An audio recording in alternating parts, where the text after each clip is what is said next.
En esta oportunidad nos vamos a ocupar de un artículo del psicoanalista inglés Donald Winnicott, que lleva por título Educación sexual en las escuelas. Este artículo de 1949 ha adquirido un valor y significación inusitada hasta nuestros días, lo que demuestra su plena vigencia, aunque hayan pasado más de 70 años desde su publicación original. Winnicott nos advierte que es imposible clasificar a los niños en bloque porque sus necesidades son muy variantes de acuerdo a las enseñanzas recibidas en el hogar, a su propia singularidad, a su subjetividad y también obviamente a su salud. De todas maneras, plantea que es posible realizar algunas consideraciones generales sobre la educación sexual que es conveniente recibir. Donald Winnicott es un psicoanalista inglés nacido en 1896. Estudió medicina y luego obtuvo su especialización en pediatría. De esta forma, inicialmente se dedica paralelamente a la pediatría y al psicoanálisis, logrando una síntesis productiva de ambas actividades. En 2 ocasiones fue presidente de la Sociedad Psicoanalítica Británica. Su obra psicoanalítica fue original, centrando sus estudios en la relación madre-niño y el desarrollo posterior del sujeto a partir de estas relaciones tempranas.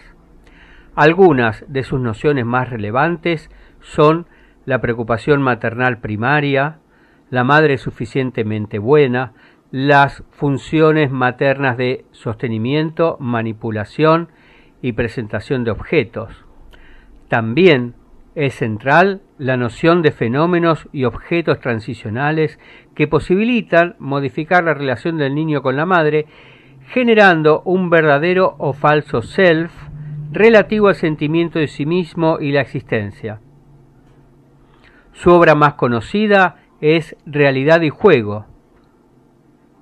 Donald Winnicott fallece en 1971 de un ataque cardíaco. El artículo de Donald Winnicott, Educación sexual en las escuelas, ha sido incluido junto a otros 7 artículos en un apartado que lleva por título El cuidado de los niños en crecimiento. De hecho, el psicoanalista inglés menciona al inicio que los niños necesitan 3 tipos de cuidados. Los niños necesitan estar rodeados de personas en las que puedan confiar. Los niños también necesitan instrucción en biología. Y en tercer lugar, plantea que los niños necesitan un ambiente emocional estable. Entonces, Winnicott comienza afirmando que es conveniente desalentar la enseñanza sexual por personas ajenas a la escuela en la que se desenvuelve cada niño. Fundamentalmente porque hay algo mejor que recibir conocimiento sobre la sexualidad. Lo mejor, nos dice, es el descubrimiento que los niños alcanzan espontáneamente. Por ejemplo, que los niños estén anoticiados sobre su maestra, si está casada, en pareja, si tiene hijos, son aspectos de la vida sexual que proporcionan una influencia natural y favorable, mucho más formativa para el niño que la instrucción formal. El problema básico con la enseñanza explícita en las clases es que introducen algo del orden de la intimidad por un avatar de los adultos, antes que por la necesidad de cada niño, con lo cual entonces es algo de índole puramente arbitrario respecto de la subjetividad del niño y sus necesidades. Otro inconveniente que presentan las charlas específicamente dedicadas a la sexualidad es que difícilmente puedan ofrecer un cuadro verdadero y completo Además, seguramente se van a poner en juego las actitudes personales del expositor respecto de la sexualidad, lo cual no es un tema menor. Además, también, aún la mejor exposición siempre es pobre en comparación con la infinita riqueza del descubrimiento individual, algo que no es reemplazable por ninguna exposición ni por ningún tipo de conocimiento de tipo informativo. Por lo tanto, lo más adecuado es que los adultos puedan crear un ámbito propicio, una atmósfera favorecedora que facilite a los niños y adolescentes el descubrimiento de la sexualidad de acuerdo a sus necesidades. En este sentido, una solución podría ser la invitación a los expertos sobre la sexualidad para dar charlas al personal de las escuelas. En esas charlas debieran estar incluidas los directivos, obviamente, el cuerpo docente, los maestros, los docentes de las escuelas especiales, de las materias especiales, quiero decir, bueno, los de las escuelas especiales también, valga el fallido, y aún el personal de maestranza y mantenimiento, porque nunca se sabe quién podría advertir algún comportamiento significativo o que llame la atención, ni tampoco es posible saber de antemano y poder anticipar en quién va a confiar cada niño. A continuación, Winnicott nos propone como ejemplo, entre todas las prácticas sexuales posibles, el acto de la masturbación. En primer lugar, nos advierte que ninguna charla sobre el tema podría agotar las cuestiones, dado que, como la sexualidad es privativa de cada sujeto, lo relevante es el poder contar con un confidente, alguien que merezca la confianza del niño. En mi opinión personal, lo mismo sucede con los adultos. Solamente confían en algunas personas muy allegadas, con quien se puede hablar de la propia intimidad que uno mismo no confía a cualquiera. Una exposición educativa sobre la masturbación podría no ser dañina para la mayoría de los chicos de un grupo, pero sí, en cambio, podría ser nocivo para alguno, sin que el expositor pueda advertir para quién, porque además muchas veces las cuestiones sobre la salud no aparecen inmediatamente, sino a posteriori. Entonces es imposible anticipar a quién podría perjudicar este tipo de charlas o exposiciones. Básicamente, el expositor es imposible que pueda saber, mejor dicho al revés, el expositor puede saber muy bien lo que él está diciendo, pero es imposible que pueda saber qué es lo que el niño ha escuchado. En este sentido, creo que esto es propio de todas las conversaciones, independientemente de la edad, conocimiento o idiosincrasia de las personas. Uno sabe lo que dice, pero no sabe qué es lo que el oyente ha escuchado. Otro aspecto relevante para Winnicott es que los niños igualmente le conceden gran valor al hecho de contarle a alguien, de poder contar con alguien para hablar de todas estas cosas relativas no a la sexualidad, sino seguramente a su sexualidad. Una figura cercana habitualmente es la madre, pero bueno, está claro que no siempre es posible contar con ella. Entonces, se hace necesario recurrir a otros, y en esta dirección lo más conveniente es que sea alguien que pueda escuchar al niño en intimidad y que además posea los conocimientos necesarios. Winnicott menciona que esa persona podría ser un psiquiatra. Nosotros, en nuestro mundo actual, podemos traducir que ese psiquiatra hoy, en verdad, es no otra cosa que las entrevistas con un psicólogo o incluso, diría mejor, con un psicoanalista. volviendo a la educación sobre la sexualidad, queda claro que cualquier exposición elimina la poesía inherente a la sexualidad. Porque en este sentido, para Winnicott, la sexualidad es un poema. Por eso Winnicott cree que es más conveniente que los acercamientos al tema sean favorecidos en las clases con contenido artístico o en aquellas que tengan concomitantes corporales, por ejemplo la educación física o alguna otra actividad deportiva.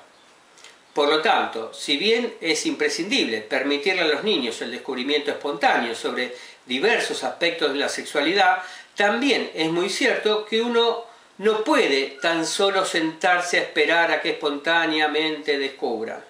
Por lo tanto, estamos ante un dilema. Pero, dice Winnicott, de alguna manera hay que encarar el problema. Por un lado, desoír la sexualidad no resuelve los inconvenientes y problemas relativos a la sexualidad. Como tampoco tiene ningún sentido la libertad absoluta o hablar solamente sobre las cosas dando permisos también de tipo absolutos, como que todo estuviese permitido. ¿Por qué? Cabe aclarar que tampoco se trata de encontrar un punto justo entre estos dos extremos que hemos planteado. Porque en el desarrollo de los niños tenemos que contar con el sentido social propio de ellos, del mismo modo que hay que considerar los sentimientos de culpa, su propia moral, como también hay que tener en cuenta sus juegos y su intimidad. Intimidad obviamente relativa al cuerpo del niño, al cuerpo de cada uno, en especial en el momento que todos los adultos lo sabemos porque lo hemos pasado, en esa época especial en el que uno transita desde la niñez a la adolescencia. Todos estos aspectos se van modificando, más o menos de manera imperceptible, y ninguna exposición sobre las cuestiones sexuales puede reemplazar lo que cada uno debe vivenciar en sí mismo. En definitiva, Winnicott presenta como solución al problema la transmisión de los conocimientos y la descripción de la biología, sea que se hable de flores o de animales. En estas presentaciones la sexualidad siempre va a ser abordada de manera más o menos elíptica.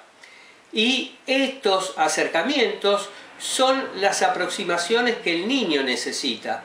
Por lo tanto, tampoco es necesario hacer aplicaciones conscientes y directas sobre la vida humana, es decir, el paso de la descripción de la vida sexual de las flores o de los animales y pedirle a los niños que hablen de la sexualidad humana. ¿Por qué?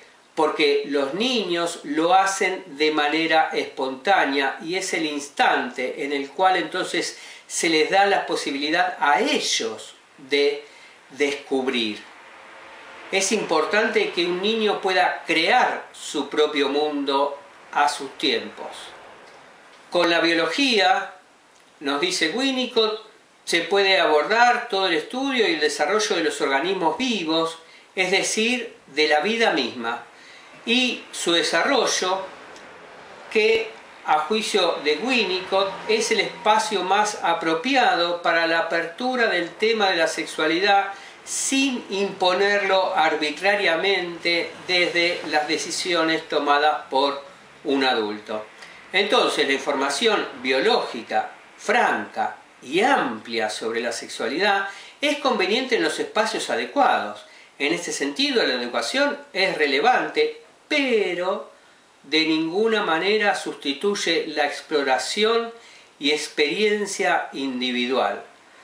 Por eso lo relevante es que cada vez que se abre el tema de la sexualidad, alguien tiene que estar ahí.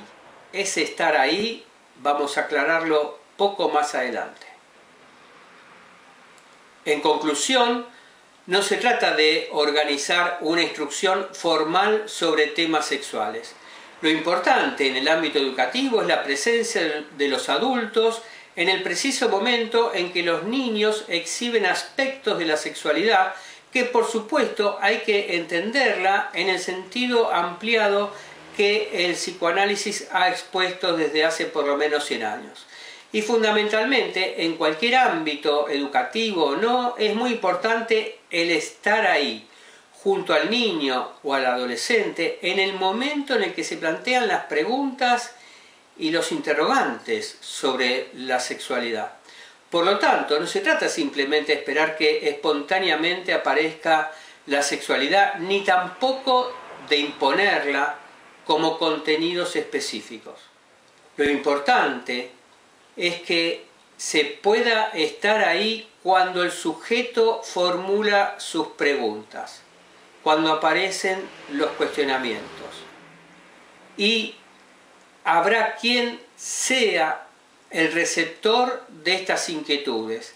Es importante en esos momentos no actuar como un instructor, sino tan solo como un compañero que no juzga, o mejor aún, como un acompañante en la actividad y experiencia que debe atravesar cada uno.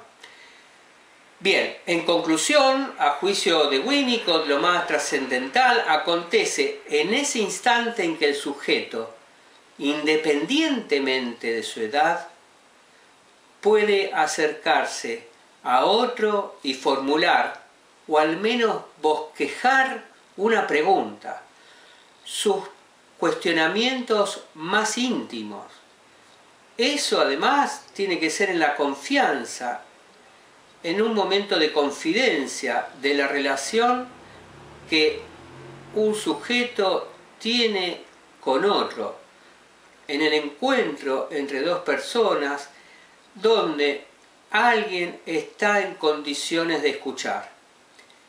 En este sentido, la verdad es que nuestra conclusión se parece muchísimo a la consulta que alguien hace con un psicoanalista. Bien, con estas palabras y esta conclusión, deseo invitarlos a que lean el texto, que me parece bastante sencillo en su lectura y en su comprensión, pero que nos brinda unas reflexiones que entiendo son muy valiosas de Donald Winnicott. Así que con esta invitación los dejo para el próximo video que quieran ver o necesiten ver para su formación o simple curiosidad. Será hasta la próxima.